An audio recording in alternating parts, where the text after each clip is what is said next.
Here we go. Is everyone looking on my deck? Yeah, we can see it. Okay, perfect. So, well, thanks ATD, thanks Reed, thanks for having me. And today, next hour, we're gonna talk about how we design training with performance in mind, how we link performance to kind of the learning requirements in 4 steps, and of course, how we measure results. So that's what we're gonna do in the next hour. Let's go. If you have any questions, just kind of write on the chat. Really gonna take care of it, and if stop me or not. The first thing that I want to discuss and what is learning? What the difference between learning and communication, for example. So everything that we do in learning, in my point of view, is we expect changes.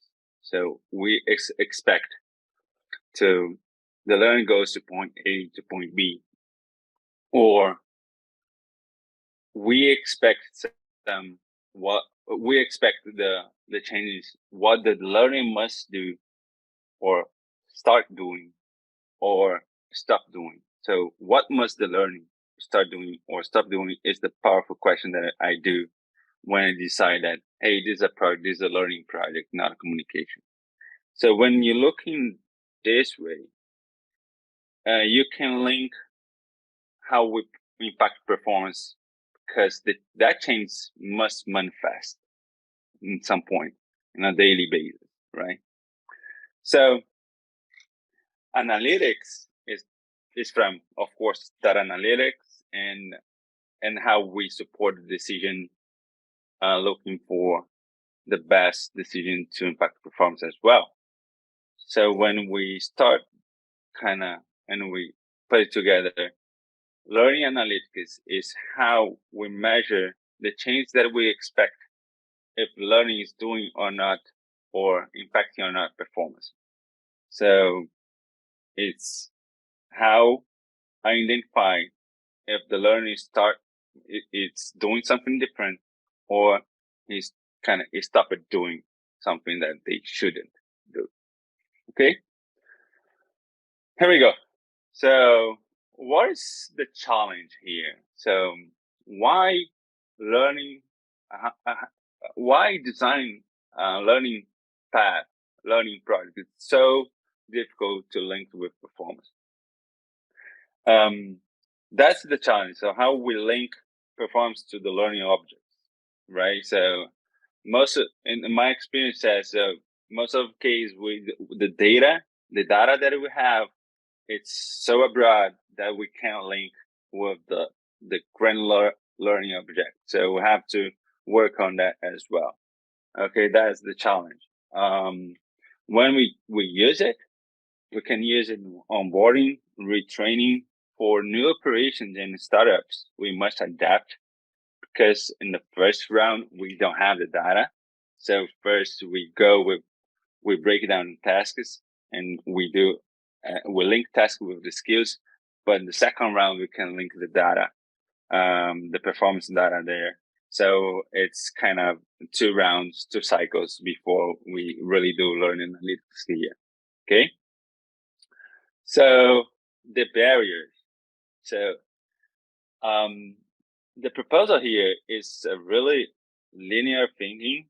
So we go through KPI, we break it down in process and tasks, and then from tasks we map the skills, and the skills we relate it to the training modules. So it's really a linear one, but the barriers that we're gonna find is huge, are huge. So first of all, we must have a clear definition of the goals and KPI. So where, as company, where you want to go, right? So what's the direction, and the KPIs? What the mean? What is the meaning of the KPI? So the other thing is the clear definition of the problem. So if we train, we must solve a problem. So we must expect to change. So the clear definition of the project of the problem is a really issue here. I'm saying most of my clients when we discuss it, so I want to sell more, but okay, you want to sell more, and here I really use the 7 whys of Toyota. So why uh, why you're not selling? What you have to do, and then you dig a little bit to clear kind of the cause, and find the root of the problem there. So that's the point that I have to clear that before we start. The other barrier that we have is access the data. Most of the cases, if you're talking with different department, different area, we don't find the numbers. So they hide the KPIs, the indicators for us. So they don't want to expose themselves. But nowadays, with everything that we are living and the change that we have in the companies, so we must have, as a learning department, we must access the data, and something that we have to discuss on different level if we need, but we have to go for it.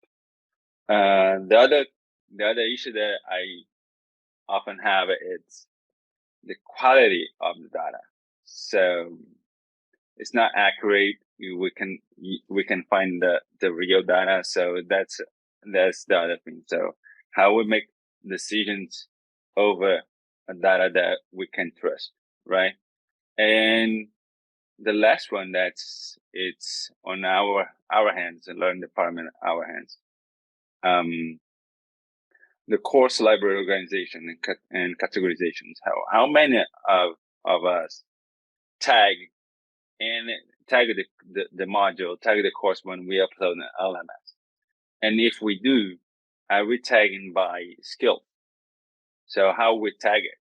It's most of LMS nowadays. You have the feature that you can tag it, but I rarely see someone kind of tagging in the proper way. And when you try to kind of sort by skills, so I need to train that skills. What options do I have in my library? I don't have that information. That it's pretty easy to do. So that it's on our hands, right? So how to deploy it? That is a question that I always have. And I was talking with that. It's a Bradesco, is a bank in the third biggest bank in Latin America. And the point is, if you don't engage the stakeholders, if you don't have the level support, and most of the times you can do it. So before you start doing that, you have to prepare the stakeholders, and you have to talk with the C-level. You must have the C-level support. That's why. The reason that I'm saying that is because if you have the distance that I was mentioning before, if you have the KPIs too abroad and your modules too granular, you have to create a space that be together. They have to talk.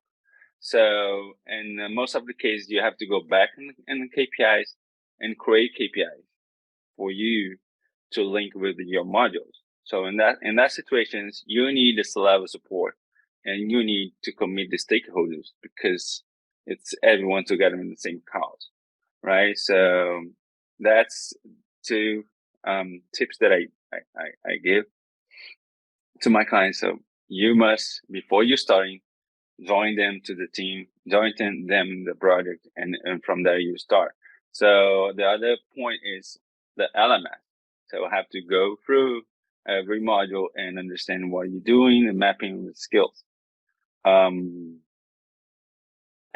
other tip is, don't go with the entire, go small steps, right? So don't start big.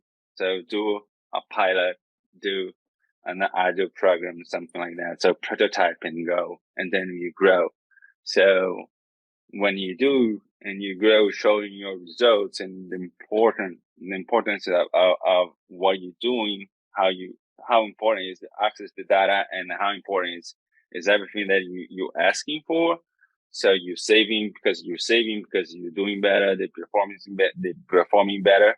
So from there, you start to create a commitment with the stakeholders as well. So, and the other one is investigative profile.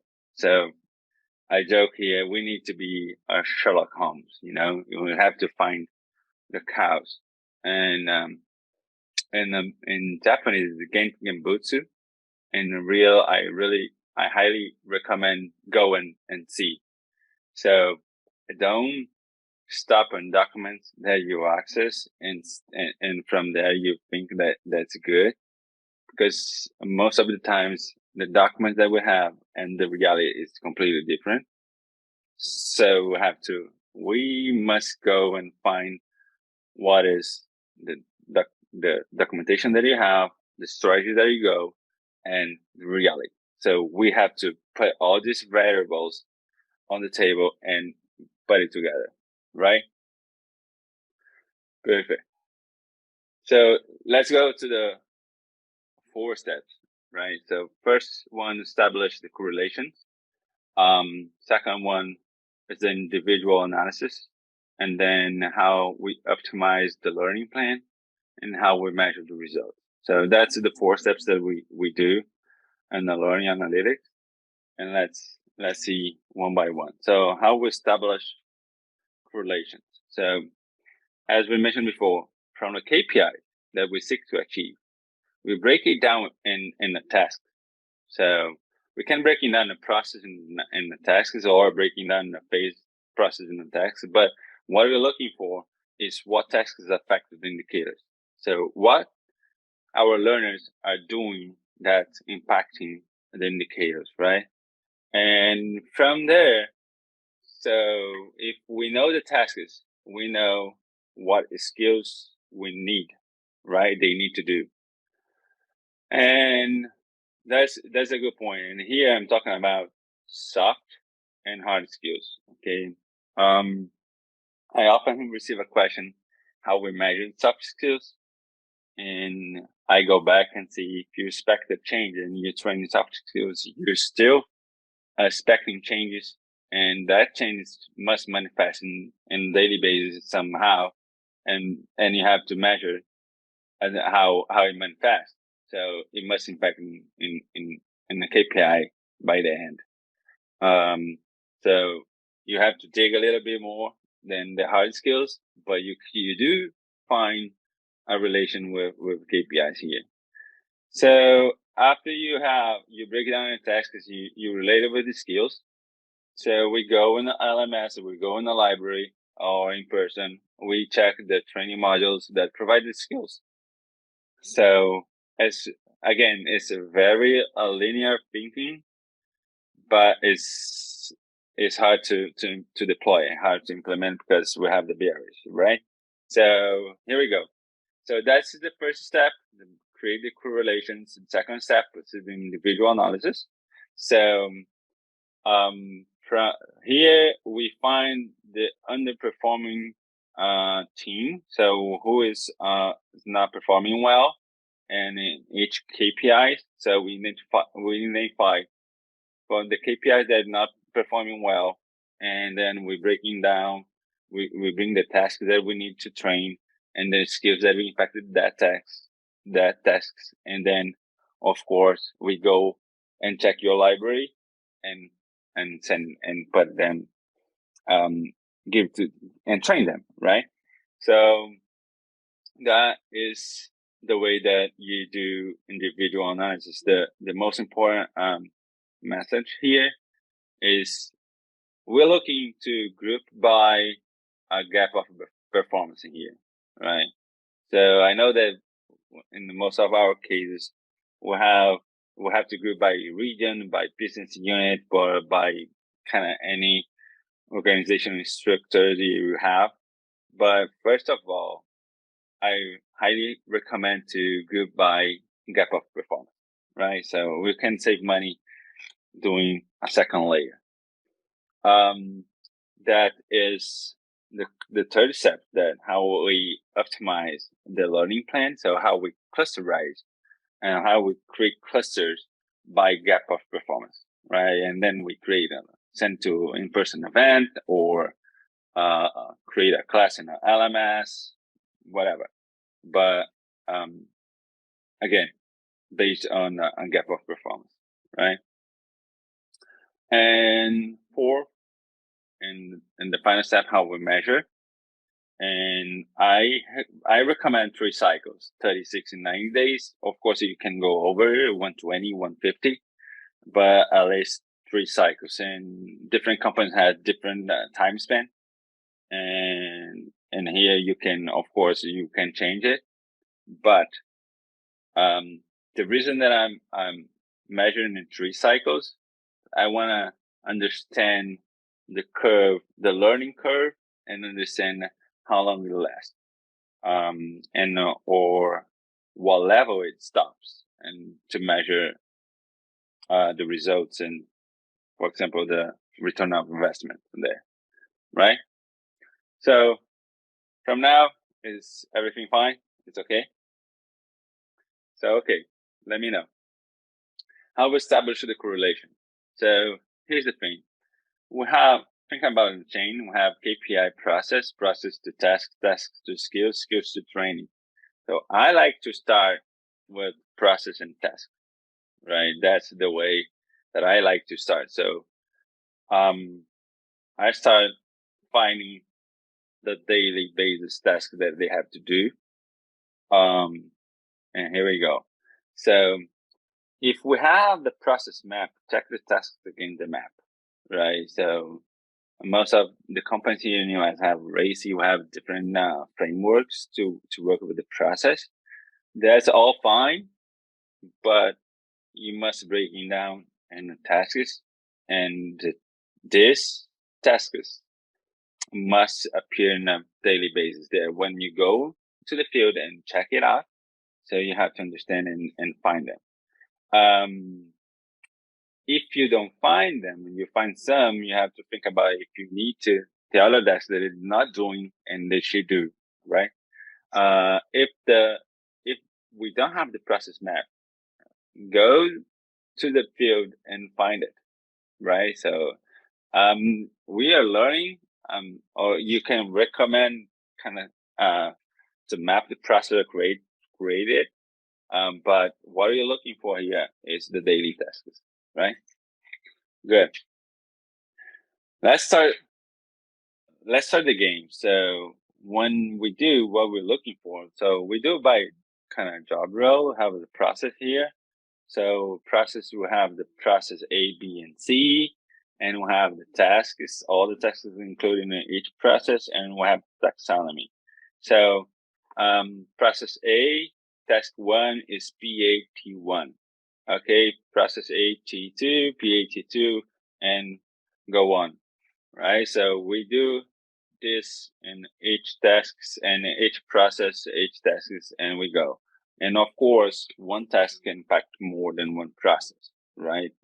For example, if you upload a document in a ERP or in a software, so it's something that you can do in different process, right? So here we go.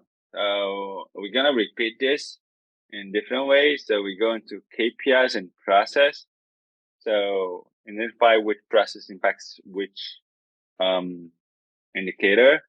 So we have KPI 1, process A, task 1, and KPI 1, and go on, process A, task 2. So we go into same thing here. So we have a KPI, we have process, we have tasks, and then we have a taxonomy.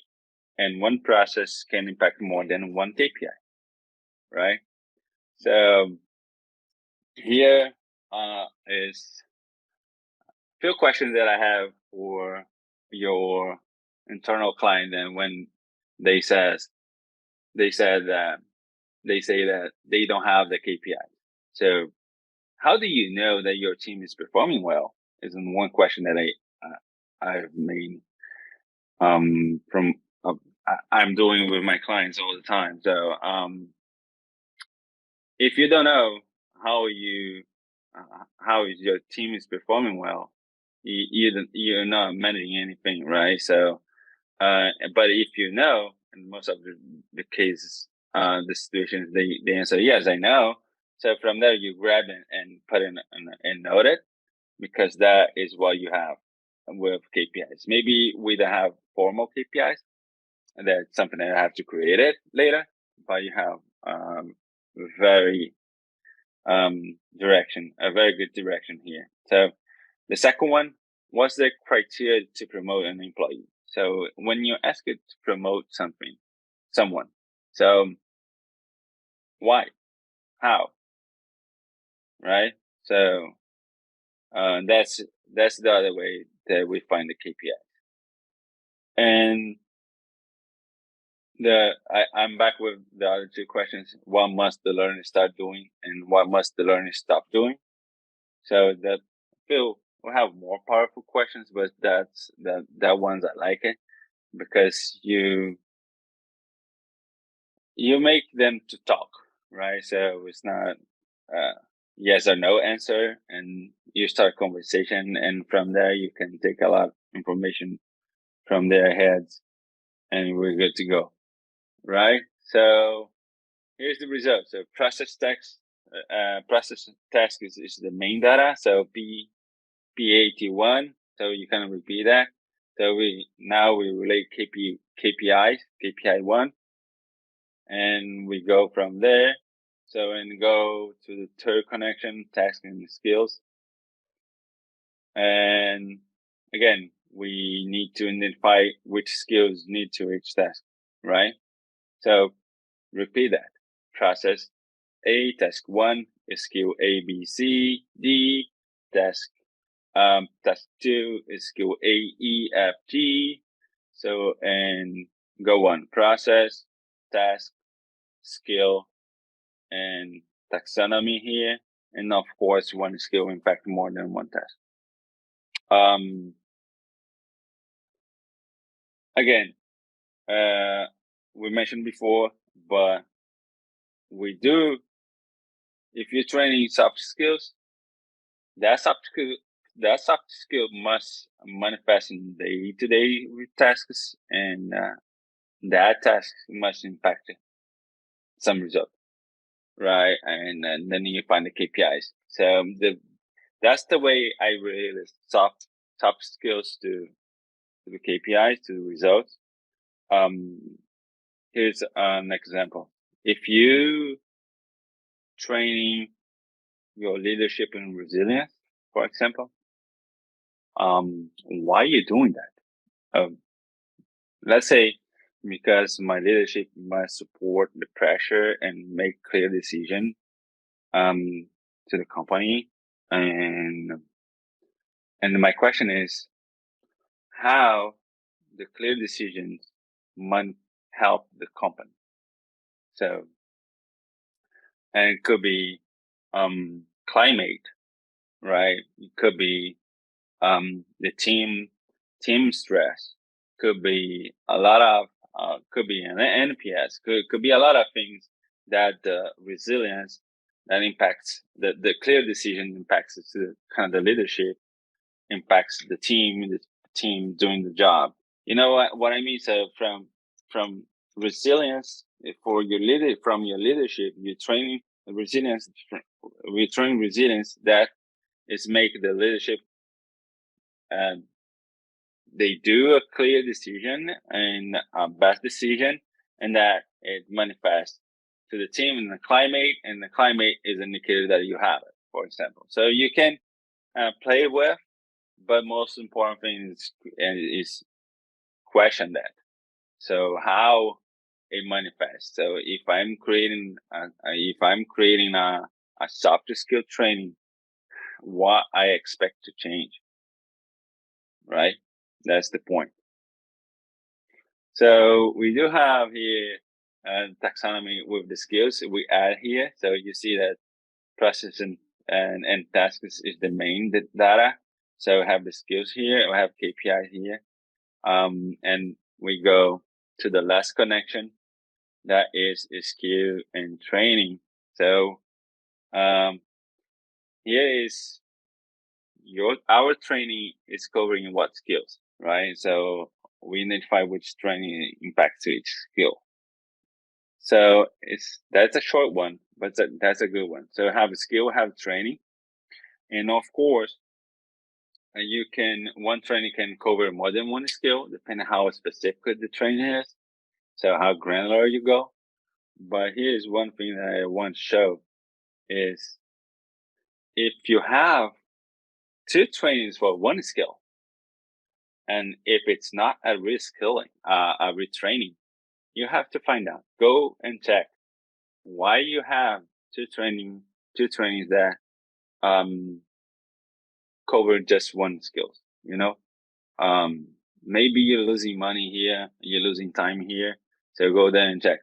Of course, I'm not saying that you're training like the basic skill and you're growing that skill, the same skill, but you're going different level.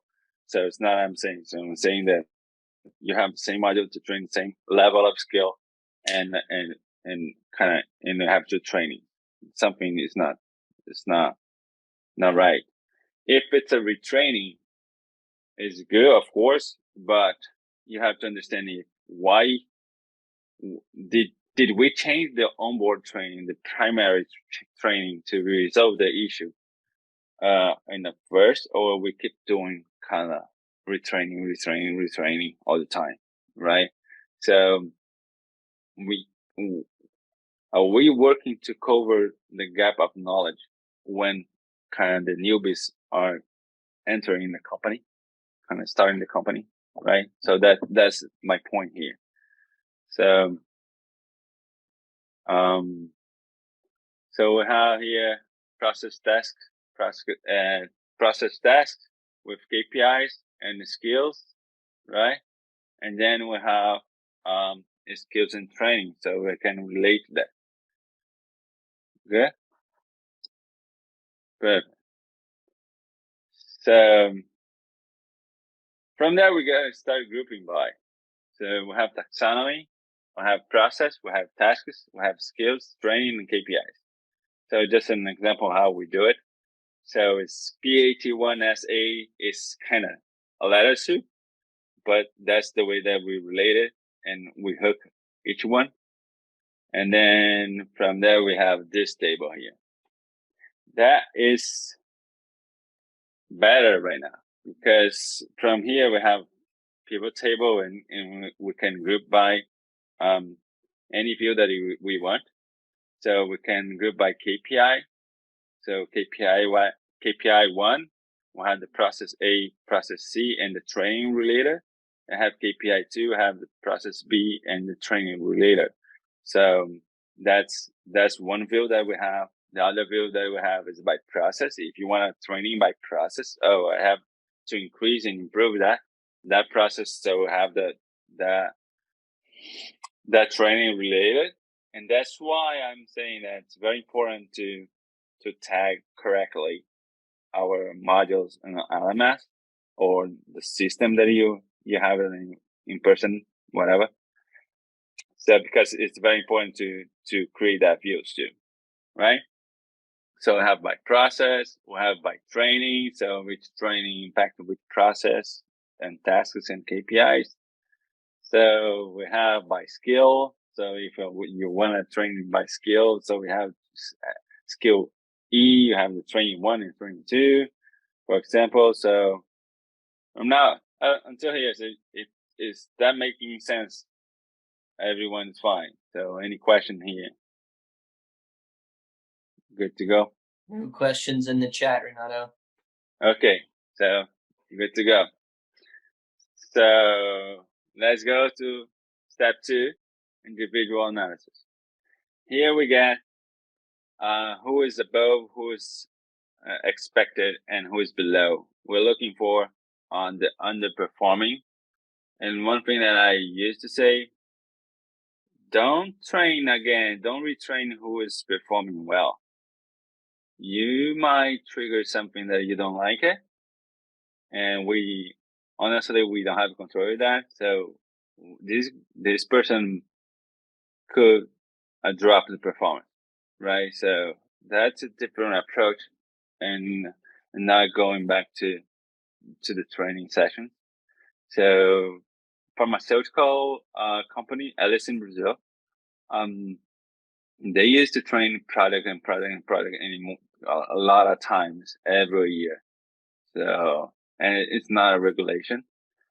It's just because the way they don't see it, and they grab everyone, put in a meeting with 500, and it's kind of a conference, and they train and train and train. But kind of the team is there; they don't have turnovers a lot, so kind of the team is like 5 years old, average, 10 years working with that product. So why are you training if they're performing well, right? So here's the point. So the point here is we focus on who is below, right? So remember which training impacts which KPIs. We bring it here. So we create this and we put over here, see the training one related training and KPIs, and we create right this. So who is below with training? So we're training 4, 5, 6, 7, and 8, and 9, and training 5 and 6 because the KPI 2 is below, but KPI 1 is good. And here we go. KPI 1 is below, so we train these guys. And I hope the employee 22 to 25 is newbies because they have to train in everything, right? So who is expected I don't train, who is above I don't train. So that's my recommendation. So we're gonna work with the leadership with you guys, but not training. Okay. For me it's one-on-one. We're gonna see that. So remember the groups that we did. So grouping by gap of performance. So here we go. So we prioritize by I did here by training amount, training needs. So they need who needs more. It's first, but of course it's based on your strategy. If you have one kind of KPI that's more important, you must train the KPI that KPI first, then go through. Right. So you organize based on your strategy. And here I organize just I rank it based on the amount of training they need. So the training needs. So here's 20 to 25. And I have to train everyone. So 20 priority 2 is 10 to 15. So who is KPI 1 below, and they don't need to train the 5. Here's who is KPI 2 below. They just need to train the 5 and 6. And here's who it's expected. So it's performing well. It's for me, it's one-on-one with the leadership.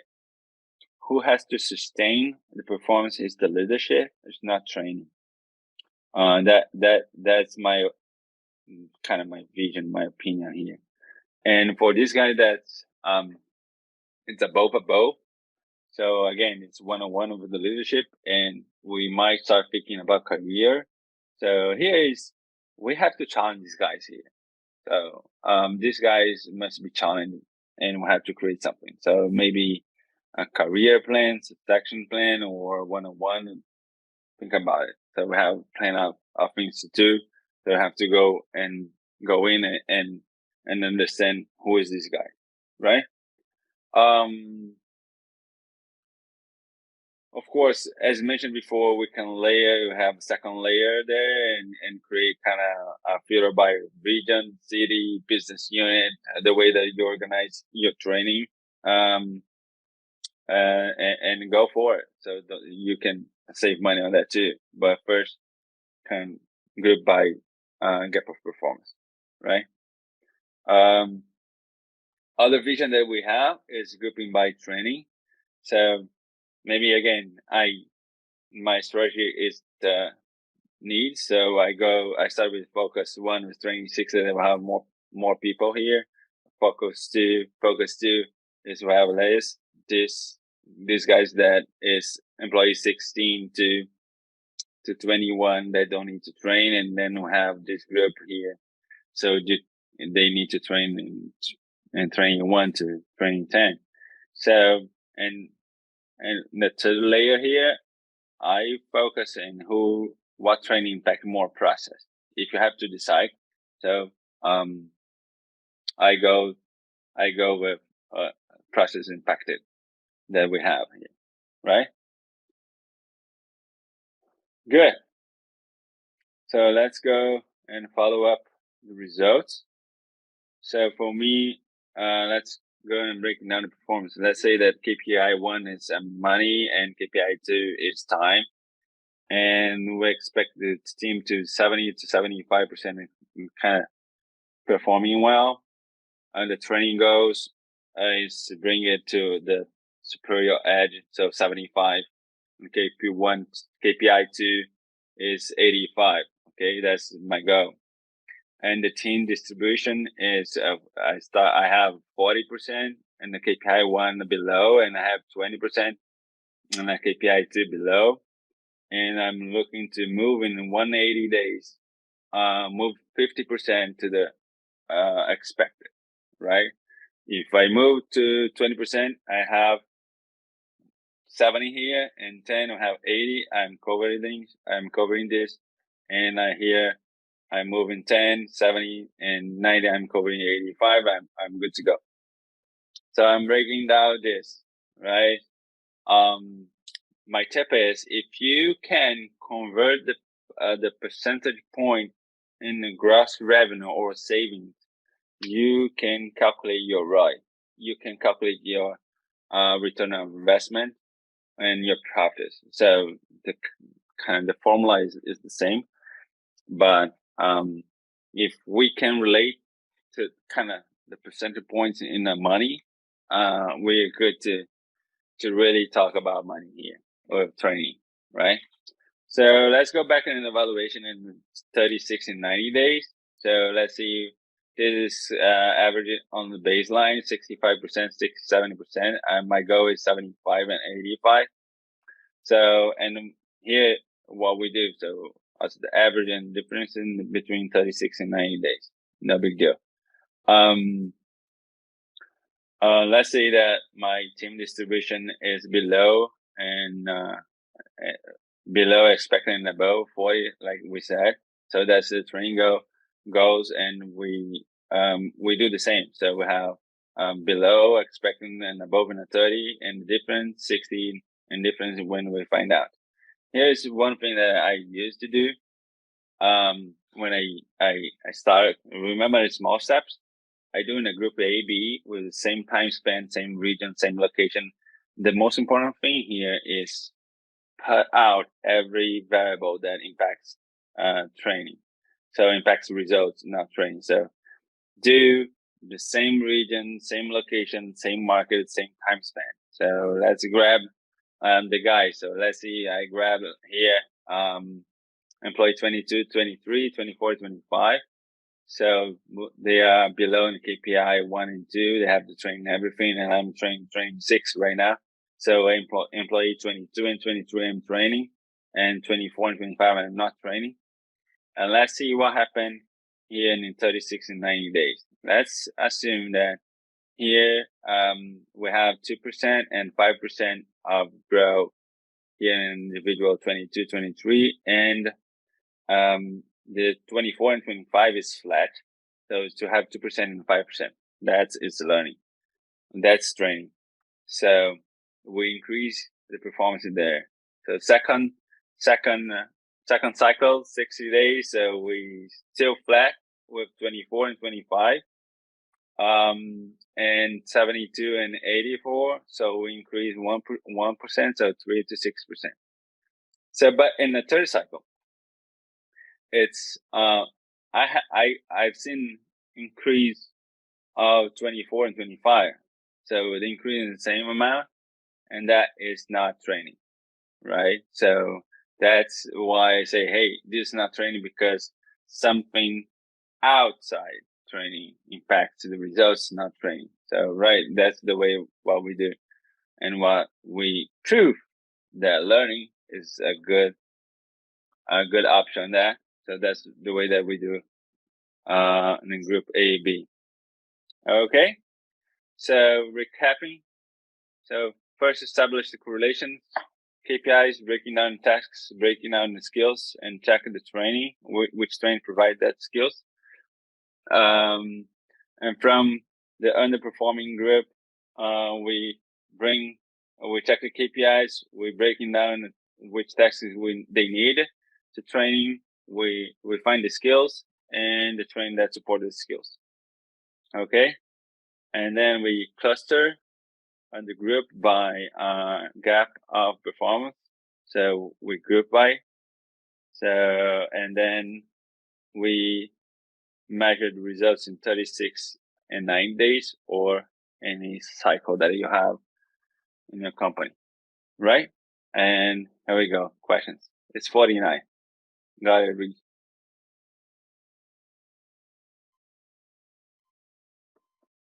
Hello?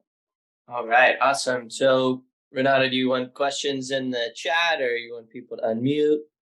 Either way. Doesn't matter. Anyway. Cool.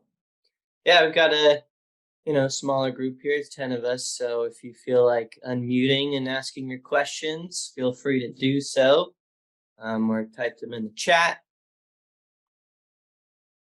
I have a question, Renato. Go, Reed.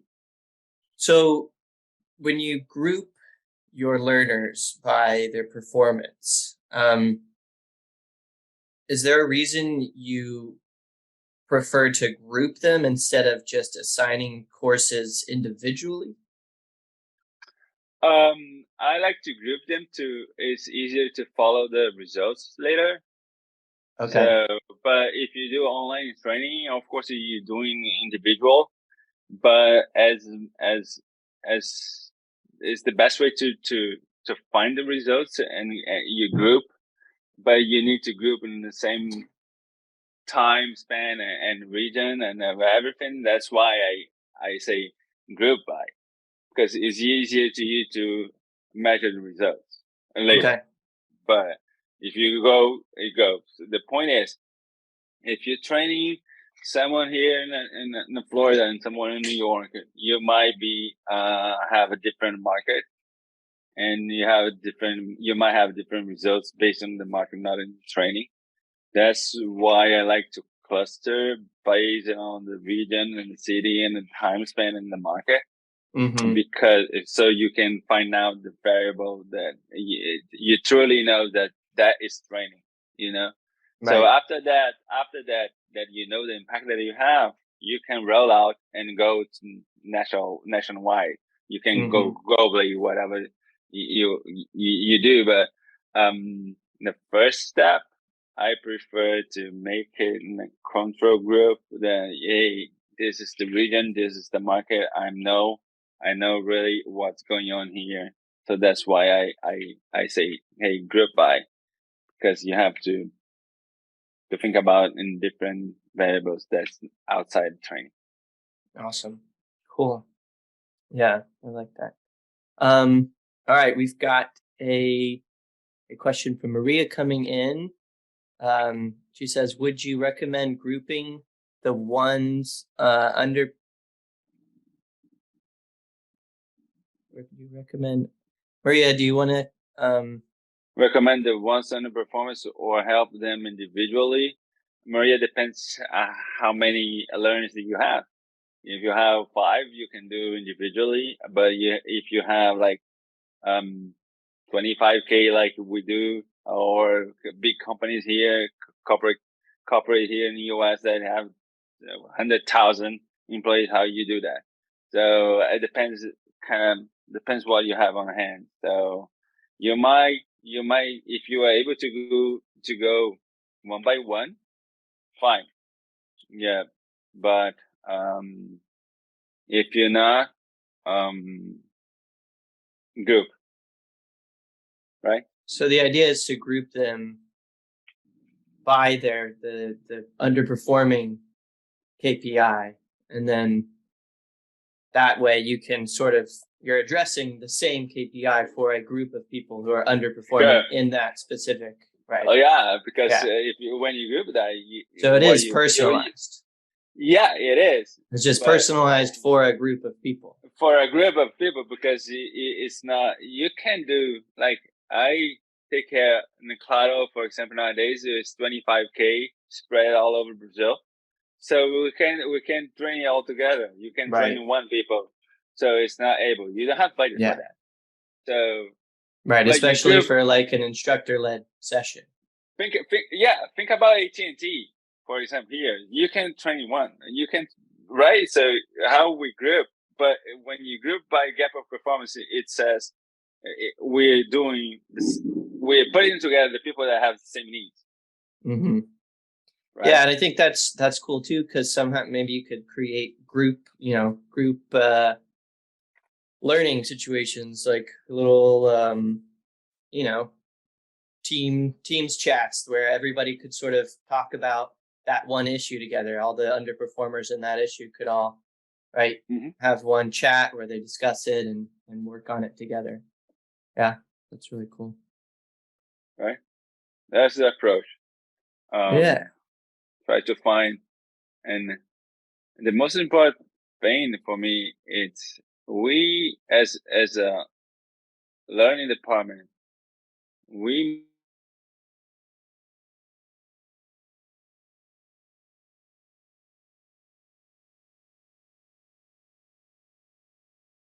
is the key. Oh, I think we lost you for a second there.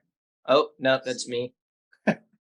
Okay, so it's how we find how the performance impact the daily basis and how training impacts the daily basis. So, and that's why I brought tasks here. So that's the point. How we go through this and check and go with tasks, not only in competences model or the other stuff. Right? Right. Exactly. All right. Well, we do have about 8 minutes left. Any other questions for Renato?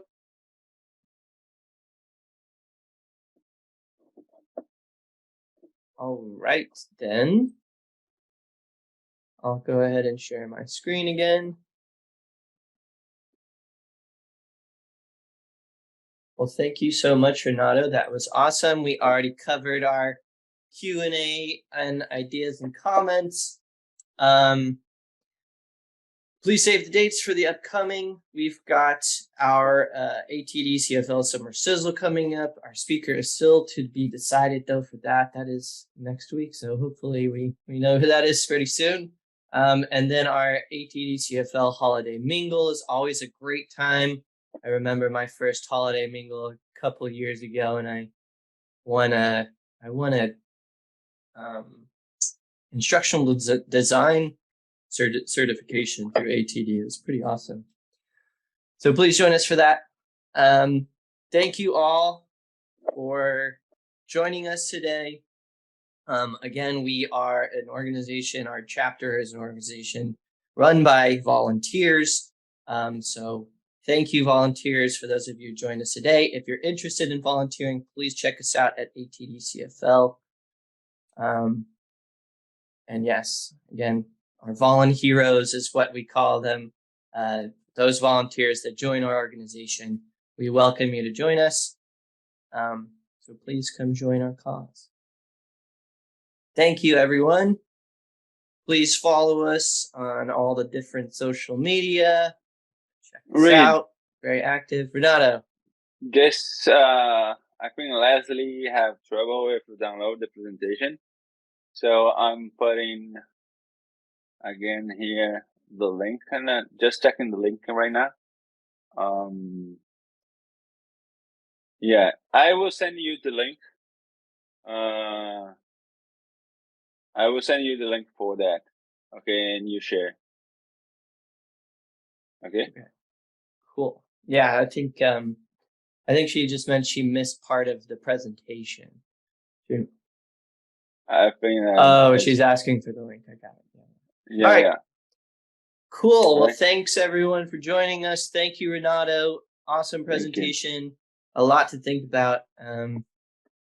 And thank you all for joining us. Hope you have a wonderful rest of your Tuesday. Thank you.